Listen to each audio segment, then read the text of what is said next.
the bones. The bones will represent what?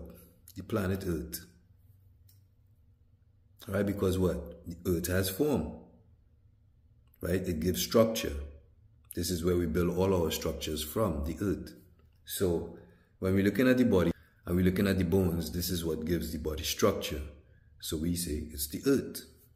We know for a fact that heat comes from within. When you get in a fever, you don't heat up from the outside in, you heat up from the inside out. When you're starting to sweat, you don't sweat from the outside in, you sweat from the inside out. Because the heat is what? On the inside. And as that heat gets hotter, let's look at what we've been taught. As that heat gets hotter, now that heat spreads, it comes closer to the skin, right, with the blood. The blood brings it closer to the skin, and then the body starts to sweat. When you get in the fever comes from within.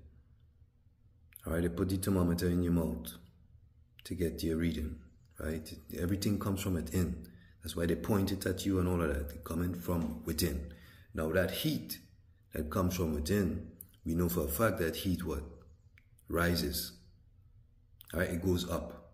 This is why the fire triangle, this is why it's used, right, to represent the fire triangle. Because all we're talking about is energy. But anyway, so now when you look at the body and you look at the bones and you identify, or I should say you know that the bones is a representation of Earth, right? And this Earth is where all the heat is generated, because what? Within the bones, there is what? Marrow. And within the marrow, there is where your red blood cells are made and where your what? White blood cells are made.